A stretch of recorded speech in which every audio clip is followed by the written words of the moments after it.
9월 8일 오늘 하나님의 말씀은 누가복음 13장 말씀입니다. 1절로 5절 말씀. 그때 마침 두어 사람이 와서 빌라도가 어떤 갈릴리 사람들의 피를 그들의 제물에 섞은 일로 예수께 아뢰니 대답하여 이르시되 너희는 이 갈릴리 사람들이 이같이 해받음으로 다른 모든 갈릴리 사람보다 죄가 더 있는 줄 아느냐? 너희에게 이르노니 아니라.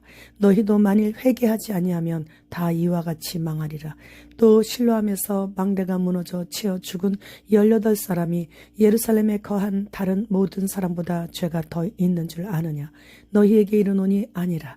너희도 만일 회개하지 아니하면 다 이와 같이 망하리라. 본장은 빌라도가 갈릴리 사람들을 학살한 사건의 이야기를 들으신 예수님께서 회개를 촉구하시는 내용과 안식일에 병자를 고치시는 이적을 통해서 참된 구원과 안식은 오직 예수 그리스도 안에서만 얻어질 수 있다는 말씀이에요. 1절로 시작하면서 그때라고 기록한 것은 앞장에서 그 시대의 징조를 말씀하시면서 회개를 촉구하시고 계시는 그때였습니다. 빌라도는 평소 헤롯과 그 지배 아래 있었던 갈릴리 사람들과 나쁜 감정을 품어왔었습니다. 그런데 빌라도가 어떤 사람이었는가가 이 사건을 통해 나타났습니다. 누가복음 23장 12절 말씀. 헤롯과 빌라도가 전에는 원수였으나 당일에는 서로 친구가 되니라. 빌라도는 이처럼 야비하고 교활한 자였습니다. 포악하고 잔인한 헤롯과 원수로 지내다가 예수님 잡을 때는 친구가 되었다는 이 한 구절만 봐도 빌라도가 어떤 인물이었는지 알 수 있는 과정이죠. 그때 어떤 사람들이 예수님께 나와서 빌라도가 갈릴리 사람들이 예루살렘 성전에서 제물을 드리고 있을 때 일어난 이야기를 하고 있는 것입니다. 어떤 유월절에 갈릴리 사람들이 반란을 일으켰을 때 사람들이 예루살렘 성전에서 제물을 드리고 있을 때였습니다. 그때 빌라도가 반란군 3,000명을 죽임으로 인해서 그 시체가 성전 뜰에 가득 찼고 그들의 피가 여호와 하나님께 제물로 드리고 있던 동물의 피와 섞이게 되었다는 그런 이야기를 지금 예수님께 전해드리고 있는 거예요. 이런 이야기를 전하고 있는 유대인 중에는 이 일을 당한 갈릴리 사람들이 위선적이고 사악한 사람들이기에 그런 참혹한 죽임을 당했을 것이라고 생각한 거죠. 유대인들은 불행이나 고난이 지은 죄에 대한 형벌로 내려지는 것으로 믿었기 때문이에요. 그러나 예수님께서는 이런 끔찍한 불행을 당한 것은 다른 사람보다 더 큰 죄를 지었기 때문이 아니라고 말씀하시는 겁니다. 너희도 회개하지 않으면 모두 그렇게 멸망할 것이다. 이렇게 말씀해 주시는 거예요. 본문 4절 말씀에서 또 실로암에 있는 탑이 무너져 죽은 저 18사람들이 예루살렘에 사는 다른 모든 사람들보다 더 많이 죄를 지어서 죽은 것이 아니다. 너희도 회개하지 않으면 모두 그렇게 멸망할 것이다. 말씀을 하시는 거예요. 옛날에는 건축 기술과 비용이 열악했기 때문에 건물이 무너지는 경우가 많이 있었습니다. 아마도 실로암에 있는 탑도 그런 이유로 무너졌을 것이에요.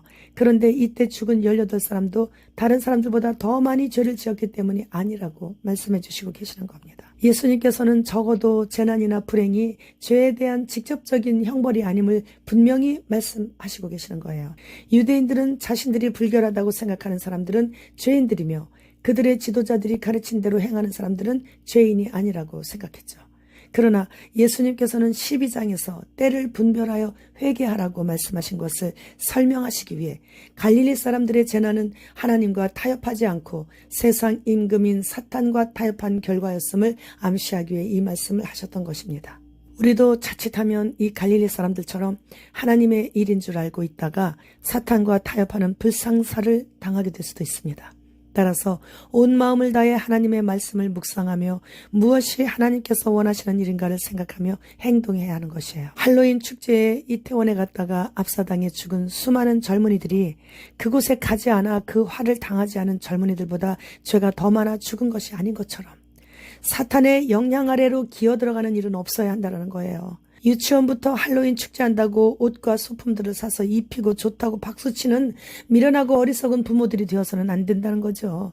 사탄과 연관성이 낚싯줄보다도 더 가는 줄이라도 연결되어 있는 곳이나 그런 일에는 무조건 잡아서도 안 되고 가서도 안 되고 행해서도 안 되는 거예요. 좌파, 우파, 민주당, 공화당 꼭대기는 다 딥스예요. 그리고 그들은 자신들의 계획대로 국민들이 서로 분열하여 서로 싸우는 것을 보면서 팔짱 끼고 비웃고 있죠. 그렇게 자기들을 위해 열심히 싸워주고 있는 어리석은 국민들을 소돼지로 여기기 때문에 결국은 다 제거하고 상위 그룹인 5억만 남아 노후된 장기들을 기계로 다 갈아 끼우면서 영원히 죽지 않고 살 것을 믿고 이렇게 악한 짓을 하고 있는 거예요. 우리는 그들과 연관된 것들을 애국이라는 명분으로 그들을 도와주고 있던 그 모든 가느다란 끈까지도 다 놓아버려야 합니다. 공산당만 피하면 되는 줄 알았어요. 그런데 공산당을 피하고 나니 딥스가 자리를 차지하였음을 각 곳에서 우리는 눈으로 보고 있습니다. 우리나라 인기 절정의 현재 법무부 장관은 미국의 단두대를 활용하기 위해서인지 사형 집행기구를 재정비하라는 명령을 내렸습니다. 나도 그쪽이다, 이것을 다시 한번 확인해 준 것이죠. 우리는 인간 편, 즉 사탄 편이 아닌 하나님 편에 서야 할 마지막 그리스도의 군사들입니다. 우리의 마지막 사명은 사탄에게 끌려가고 있는 한 사람의 영혼을 건져내어 하나님 편에 세우는 것뿐이에요.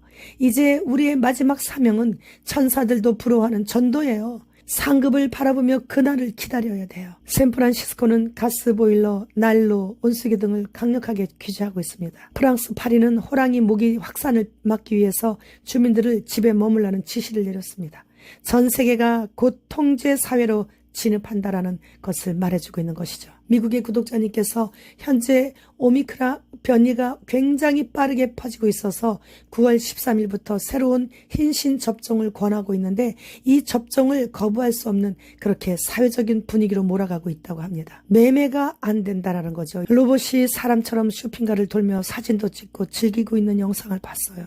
그 로봇의 몸에 옷과 모자, 마스크만 씌운다면 사람과 구분을 할 수 없을 정도로 완벽하더라고요. 유럽의 국경에 철조망을 장난감처럼 들어올릴 정도로 허술하게 만들어놔서 불법자들이 끝도 없는 길게 줄을 지어가지고 계속 그 철조망으로 들어가면서 유럽으로 들어가는 영상을 봤습니다. 유럽은 이제 불법 이민자들인 무슬림에게 대부분 정복당했고, 그래서 본토인들은 길거리에서 지금 노숙하고 있는 형편이고, 그래도 꽤 괜찮게 차려입은 본토인들은 대부분 다 관광객들이라고 합니다. 현재 세계 최대 규모 국가 유전자 은행 보유 중인 중국은 지난 7월 1일부터 전 국민 유전자 정보 수집을 국가 차원에서 실시한다고 공포를 했습니다. 신생아 태어나면서부터 차례로 맞게 하는 예방접종에는 수은이 다량 포함되어 있어서 유아들의 뇌를 손상시키고 있어서 자폐증이 갈수록 늘어나고 있습니다. 자폐증 아이가 있는 가정은 아무것도 못하더라고요. 오로지 그 아이 뒤치다거리만 하다 끝나더라고요. 그래도 신생아 태어날 때 국가에서 마치라고 하는 그 예방접종을 순서대로 다 마칠 것입니까? 유럽의 어느 낙농가의 젖소는 옆구리를 뚫어서 음식을 섭취하고 그 뚫어진 입구로 사람의 손을 넣어 망에 담겨진 배설물을 다시 빼내고, 그리고 같은 입구를 통해 기계를 연결하여 젖을 뽑아내고 있는 것을 봤어요. 그 젖소는 소리도 못 내고 입으로 먹는 즐거움도 다 빼앗긴 채로 몸에 뚫려진 곳으로 모든 삶을 살아내고 있어요. 사탄 사람으로부터 하나님의 피조물들이 이토록 고통을 당하고 있습니다. 주님, 지금 오십니다. 주님, 어서 오시옵소서. 마라나타.